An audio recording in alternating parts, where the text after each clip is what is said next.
Hello everyone, welcome back to dynamic Duniya YouTube channel.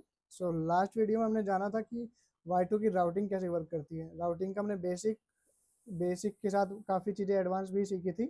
और जो एक बिगनर्स को या फिर एक एडवांस लेवल का जो डेवलपर होता है उसके लिए राउटिंग कैसे वर्क करती है, यूआरएल कैसे कॉन्फ़िगर करते हैं, यूआरएल टू राउट में क्या डिफरेंस है, वो सब चीज़ें हमने कवर किया था। तो इस वीडियो में हम कवर करेंगे रिक्वेस्ट और रेस्पॉन्स।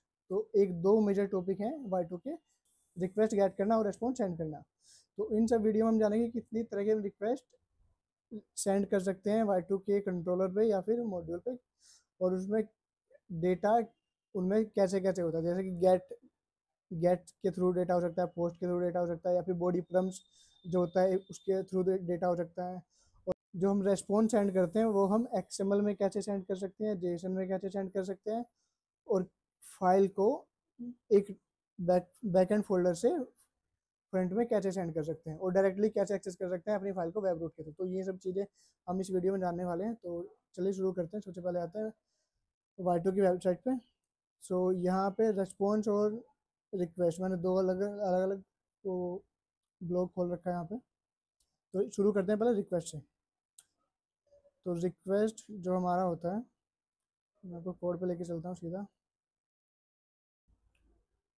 ठीक है, तो मैं आ गया।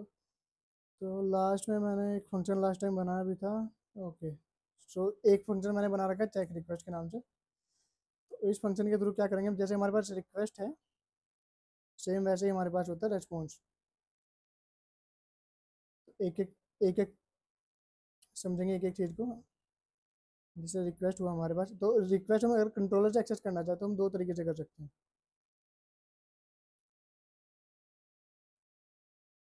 अगर आप कंट्रोलर पे हो और कंट्रोलर आपका वेब या फिर रेस्ट कंट्रोलर है, तो आप रिक्वेस्ट को डायरेक्टली $this रिक्वेस्ट से भी एक्सेस कर सकते हो। अगर आप कंट्रोलर पर नहीं हो, कंट्रोलर की क्लास पे नहीं हो, आप किसी व्यू फाइल में हो, तब आपको रिक्वेस्ट का डेटा एक्सेस करना हो तो आप एक्सेस कर सकते हैं Y और जो कि एक स्टैटिक फंक्शन वो है हमारी क्लास Y2 की। और उसके बाद हमने $ऐप जो कि हमारा ऐप जो भी रनिंग होता है उसके लिए, और उसके बाद उसके अंदर क्या रिक्वेस्ट हमारी चल रही है, तो उससे हम गेट कर सके। तो पहले मैं आपको इस वाली ऊपर से गेट करके दिखाऊंगा, ऊपर वाला लाइन से, फिर नीचे वाला लाइन से। तो एक बार मैं इसको कर देता हूँ DD। तो आप इसमें देखो कि इसमें काफ़ी सारी चीज़ें हमें देखने को मिलेगी। तो मैं चलता हूँ सीधा इस फंक्शन को कॉल करता हूँ। तो लास्ट टाइम मैंने जो भी अपने राउट बनाए वो बनाए थे वर्चुअल होस्ट, उनको एक को बेसिक को कॉल कर लेता हूँ, और यहाँ पे लिखता हूँ सेंड चेक रिक्वेस्ट। तो यहाँ पे आपको मैं थोड़ा जूम कर दे रहा हूँ। तो यहाँ पे देखो, यहाँ पे बहुत सारे जो भी हमारे एट्रीब्यूट्स हैं वो यहाँ पे इस रिक्वेस्ट, जो भी हमारा रिक्वेस्ट कंपोनेंट है इसके साथ में अटैच है। तो आप यहाँ पे देखो कि कौन सा यूआरएल हमारा कॉल हो रहा है, क्या हमारा स्क्रिप्ट यूआरएल था, और क्या स्क्रिप्ट फाइल है, पाथ इन्फो क्या बन रहा है, CSRF टोकन हमारा क्या है, वैलिडेशन कीज क्या है हमारी। तो यहाँ पे सारी चीज़ें, CSRF परम्स हमारा क्या यूज हो रहा है, तो वो सब चीज़ें यहाँ पे आप देख सकते हैं। तो सीधे चलते हैं जो भी हमारा ज़रूरी चीज़ें हैं उनको जानने के लिए। तो रिक्वेस्ट में सबसे पहले हमारे पास क्या होता है कि हम गेट कर सकते हैं सारा डेटा। इससे क्या होगा कि जितना भी हमारा परम्स के अंदर डेटा होगा उसको हम गेट कर सकते हैं। तो जैसे मैं यहाँ पे लिखूँगा कुछ ID = 1 2 3, तो वो डेटा हमारा यहाँ पे गेट हो गया। अगर मैं ऐसे ही यहाँ पे कुछ और लिखूँगा, जैसे मैं लिख देता हूँ नेम, नेम में मैं लिख रहा हूँ हेलो, तो वो भी हमें यहाँ पे गेट हो गया। तो जैसे गेट था वैसे हमारे पास एक और भी होता है, क्यूरी परम्स। गेट को तो हमने इसको मैं ऐसे कर देता हूँ ताकि ये देख सकते। गेट को हम यूज करेंगे गेट, और फिर गेट एज ए फंक्शन, और क्यूरी परम्स को हम यूज करेंगे ऐसे एट्रीब्यूट। तो अभी एट्रीब्यूट के थ्रू देखते हैं कि इसमें भी डेटा सेम आना चाहिए हमारे पास। तो इसमें भी सेम डेटा हमारे पास है। तो दो हमारे पास तरीके होंगे कि हम डेटा कैसे गेट कर सकते हैं, जो भी हमारे पास गेट में यूआरएल में डेटा होगा। अब देखते हैं किसी सिंगल, अगर हम सिंगल एलिमेंट को एक्सेस करना चाहें, जैसे हमारे पास आईडी था तो हम आईडी को एक्सेस कर सकते हैं ऐसे, आईडी को एक्सेस कर सकते हैं। और उसके साथ में मैं नेम भी लिख देता हूँ। ये हो गया हमारा नेम। नेम और आईडी हमने दोनों वहाँ पे लिख दिया। अब देखो दोनों अलग अलग आईडी और नेम हमारा यहाँ पे आ रहा है, 1 और 2 3। सो ये 1 और 2 इसलिए आ रहा है क्योंकि हमारे हमने दो उसमें वो लिया ना, डी के अंदर दो तो पास किया है। अगर हम एक करेंगे तो फिर वो नहीं आएगा। तो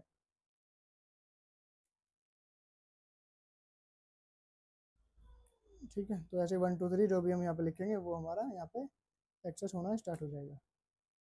ये जान लिया आपने। गेट के थ्रू हम डेटा कैसे एक्सेस कर सकते हैं वो हमने देख लिया। अब इसके बाद चलते हैं नेक्स्ट पे। एक मिनट मैं देख लेता हूँ नेक्स्ट टॉपिक क्या है हमारा। हाँ, तो नेक्स्ट टॉपिक में हम जानेंगे कि हम पोस्ट से कैसे डेटा एक्सेस कर सकते हैं। जैसे हमने गेट से डेटा एक्सेस किया था यहाँ पे, वैसे ही हमारे पास फंक्शन होता है पोस्ट। पोस्ट के थ्रू भी हम डेटा गेट कर सकते हैं। और एक्चुअली पोस्ट में हमारे पास कुछ डेटा यहाँ पे होगा नहीं, क्योंकि कोई डेटा हम ना यहाँ पे वो नहीं करेगा, क्योंकि सब रिक्वेस्ट गेट से है। तो एक इसके लिए एक बार चलते पोस्टमैन पे। तो वहाँ से हम, ताकि हम अलग अलग तरह की रिक्वेस्ट सेंड कर सकें और अपना कोड को समझ सकें कि कैसे वर्क कर रहे हैं।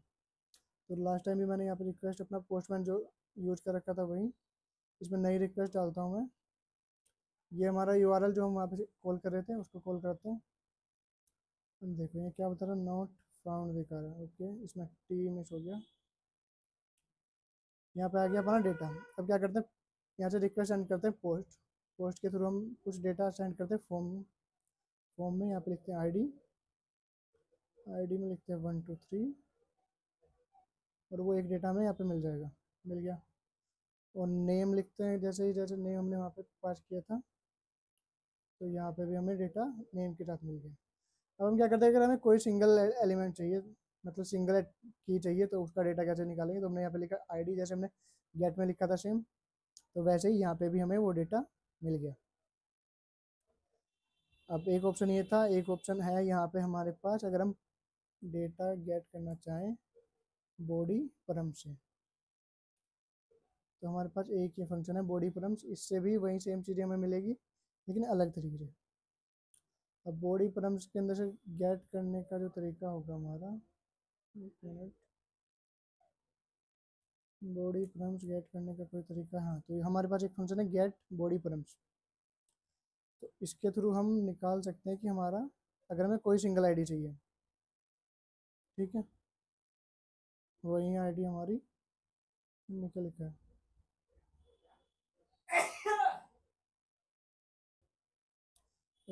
गेट बॉडी परम एस था ना, तो वो पूरा डेटा रिटर्न कर रहा था।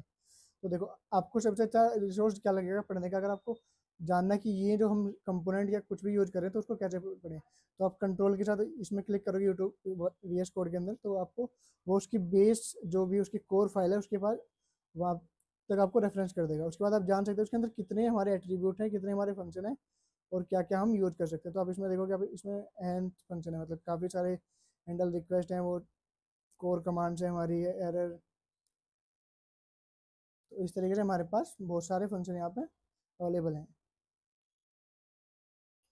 तो हमने ये जान लिया। अब जानते हैं कि हम ये कैसे पता लगा सकते हैं कि रिक्वेस्ट का क्या टाइप है। जैसे ये था, अब इसको डी करते हैं। यहाँ पे होता है हमारे पास इज पोस्ट। इज पोस्ट क्या करेगा, अगर हमारे पास रिक्वेस्ट का टाइप पोस्ट होगा तो हमें ट्रू रिटर्न करेगा। ये ट्रू रिटर्न कर रहा है। अगर हम यहाँ पे गेट लिखेंगे तो ये हमें रिटर्न करेगा फॉल्स। अगर हम यहाँ पे रिक्वेस्ट का टाइप चेंज कर देंगे गेट, तो भी इसमें देगा ट्रू। और वैसे ही हमारे पास अलग अलग क्लास होती है।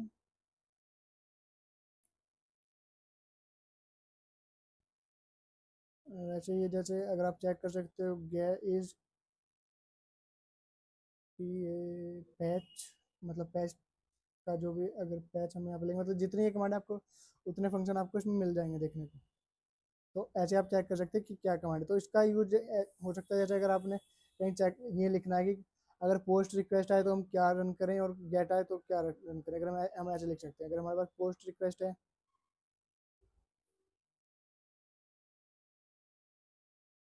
या हमारे पास गेट रिक्वेस्ट है, तो ऐसे करके हम अपना अलग अलग कोड यहाँ पे लिख सकते हैं। आप ऐसे रिक्वेस्ट वाइज एक ही फंक्शन के अंदर मल्टीपल कोड को भी रन कर सकते हैं।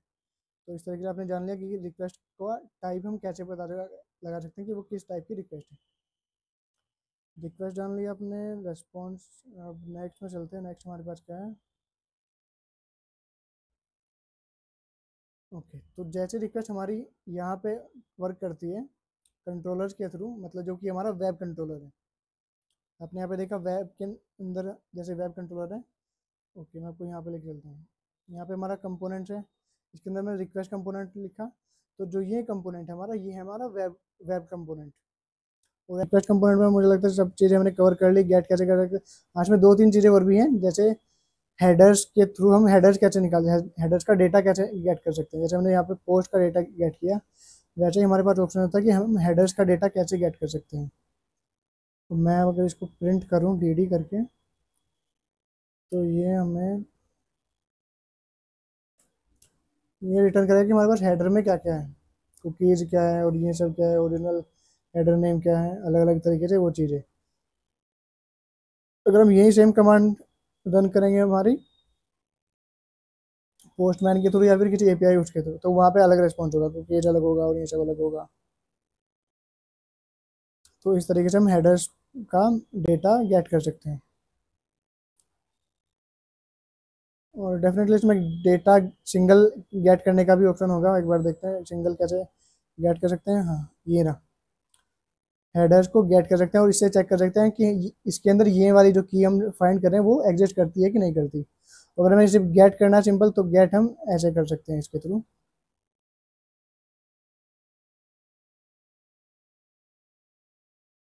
तो देखते हैं इसके अंदर क्या आने वाला है हमारे पास। एक्सेप्ट, इसे कॉल कर देता हूँ मैं। ओके, इसमें एक्सेप्ट में आ रहा ही है, कुछ भी कुछ अलग तो आ रहा है। तो इस तरीके से आप अलग अलग डेटा गेट कर सकते हो। अगर मैं यहाँ पे चाहूँ कि मैं कुकीज़ जो ये की है इसको गेट करूँ,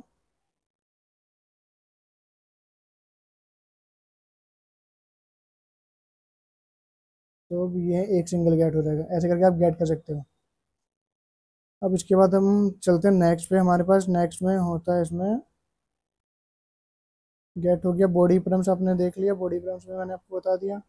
गेट और पोस्ट से डेटा कैसे निकालते हैं अलग अलग, वो भी देख लिया हम लोगों ने। बाकी इसमें वो हो सकता है कि हम रिक्वेस्ट जो हमारा कंपोनेंट हमने रजिस्टर कर रखा है, वहाँ पे ये कैसे डिसाइड करें कि हमें कौन सी आईपी से अपना जो भी ये रिक्वेस्ट है वो हिट करानी है। अगर यहाँ पे बाय डिफॉल्ट तो ये हर एक आईपी के साथ होता है, मतलब हर एक आईपी के थ्रू आप एक्सेस कर सकते हो रिक्वेस्ट को। लेकिन आप यहाँ पे रिस्ट्रिक्ट कर सकते हो कि अपना कितना हमें कौन कौन सी आईपी के थ्रू उसका एक्सेस कराना है। जैसे यहाँ पे लिखा है ट्रस्टेड होस्ट कितना है, आप अलग अलग तरीके से ये इसमें पढ़ के और भी कर सकते हो आगे।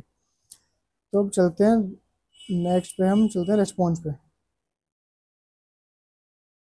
रिक्वेस्ट के बाद हमारा है आता है रेस्पॉन्स। तो सेम ऐसे ही हमारे पास रेस्पॉन्स कंपोनेंट भी रजिस्टर होता है। तो मैं आपको रेस्पॉन्स कंपोनेंट का, जैसे रिक्वेस्ट कंपोनेंट है वैसे हमारे पास होगा।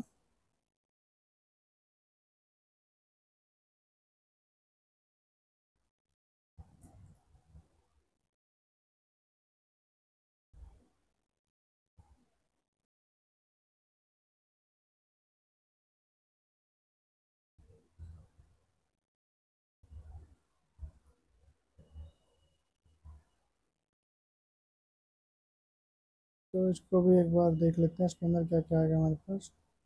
तो इसमें भी अलग अलग तरीके से चीज़ें आ रही हैं।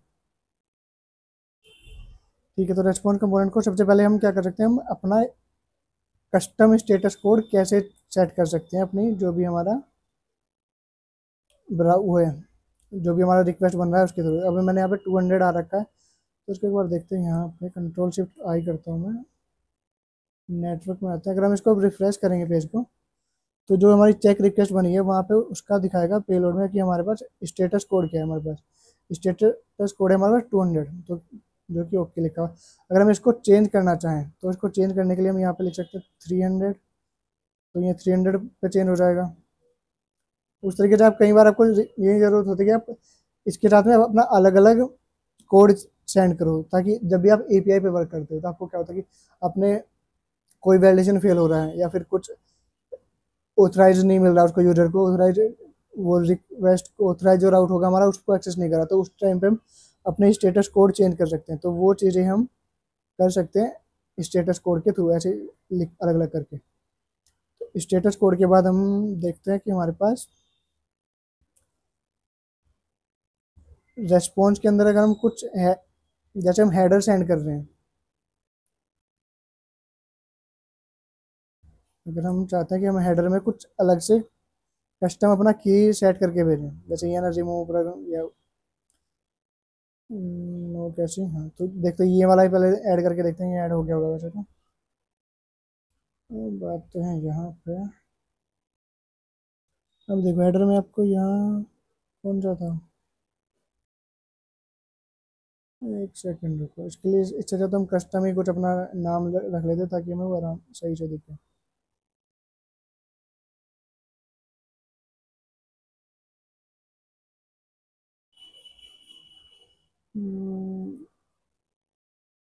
हेलो टेस्ट रख दे रहा हूँ उसका, हेलो टेस्ट रख दे रहा हूँ।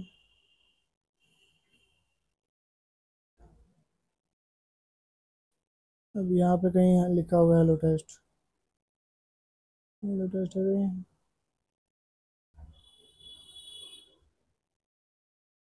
इसमें तो सर्च करने का भी नहीं है, देखो ये ना हेलो टेस्ट। तो इस तरीके से आप अपने रेस्पॉन्स के अंदर अपने हेडर में कुछ भी कस्टम चीज़ें आप ऐड कर सकते हो। कई बार होता है कि हम अपना रेस्पॉन्स जो जैसे हम एपीआई पे वर्क कर रहे हैं, तो हम हेडर के थ्रू अपना एक टोकन पास कर सकते हैं ताकि वो टोकन दोनों तरफ से वैलिडेट हो जब भी हम उसको रिक्वेस्ट को गेट और सेंड कर रहे हैं। अब चलते हैं किसी नए टॉपिक पर, नए में हमारे पास है बॉडी हो गया, बॉडी का कंटेंट आप चेंज कर सकते हो ऐसे। हाँ तो एक मेन चीज़ और भी है इसमें, अगर आप वेब कंट्रोलर पे वर्क कर रहे हो, जो कि हम अभी कर ही रहे हैं वेब पे, जैसे कंट्रोलर का जो टाइप क्लास है हमारी बेस वो वेब के अंदर है, तो इसमें हम क्या क्या कर सकते हैं, अगर आप इसको डायरेक्टली रिटर्न कर देते हैं। अब देखो इसका पर्पज़ मैं आपको समझा रहा हूँ, अगर हम डायरेक्ट ऐसे रिटर्न करेंगे तो ये हमें एरर देगा कि आप डायरेक्टली रिटर्न नहीं कर सकते हो जो भी एरे है हमारा उसको, response content must not be an array. तो इसके लिए हम क्या करते हैं, हम जब भी रिस्पॉन्स सेंड करते हैं तो हम उसको बताते हैं कि रिस्पॉन्स जो है हमारा, उसका जो फॉर्मेट है वो जेसन के अंदर आने वाला है। तो आपको जो भी हमारा जो इसका रिक्वेस्ट को हैंडल करने के जो भी होता है हमारा बेस क्लास, तो वो उसको डिफ़ॉल्ट उस फॉर्मेट में कन्वर्ट कर देता है हमारे लिए। तो ऐसे आप इसमें अपना कस्टम जो है फॉर्मेट वो चेंज कर सकते हैं। अभी इसमें 3 से 4 तरह के फॉर्मेट है हमारे पास, रो है, HTML है, JSON है, JSONP है, XML है। अब देखते हैं XML में भी चेंज हम कर सकते हैं इसको डायरेक्टली। यहाँ से अगर हम जाएँ तो ये सेम हमारा रेस्पॉन्स XML में चेंज हो गया है। तो इस तरीके से हमारा यहाँ 2-3 चीज़ें अपने देख ली कि रेस्पॉन्स को कैसे चेंज करते हैं। अब इसमें एक और नई चीज़ मैं आपको बता देता हूँ, जैसा इसमें मैंने अपने फोल्डर के वेब के अंदर रखा है एक फाइल image.jpg। तो अगर मैं इसको डायरेक्टली एक्सेस करना चाहूँ तो एक तो ऑप्शन है मेरे पास, मैं इसको ब्राउज़र में जाके सिंपली यहाँ पे, तो मैं एक नया उसमें खोल लेता हूँ उसको, सिंपली मैं यहाँ पे जाऊँ और टाइप करूँ इमेज, वो इमेज हमारी दिखनी स्टार्ट हो जाएगी। लेकिन ये तभी पॉसिबल है अगर हमारा जो कंटेंट है वो वेब फोल्डर के अंदर हो। तो मैंने आपको बताया भी था वीडियो के स्टार्टिंग में कि जो वेब फोल्डर के अंदर जितना भी डेटा होता है वो सब पब्लिक होता है, तो हम उसको डायरेक्टली ब्राउजर के थ्रू ही एक्सेस कर सकते हैं। लेकिन अगर हमारी फाइल यहाँ वेब के अंदर ना हो, किसी बाहर फोल्डर में हो, मान लीजिए इस फोल्डर के अंदर है, इस मेन फोल्डर के अंदर ही है ये वाली एक फाइल लोगो डॉट एसवीजी, तो आप देखो इसको कैसे एक्सेस कर सकते हैं यहाँ से, इसको डायरेक्टली एक्सेस नहीं किया जा सकता। तो उसके लिए हमारे पास जो ऑप्शन होता है इसमें, जैसे हमने रिस्पॉन्स सेंड किया था तो वाई $ऐप रिस्पॉन्स, इसके बाद आता है हमारे पास, अभी हम फाइल सेंड करें तो हम लिखेंगे सेंड फाइल।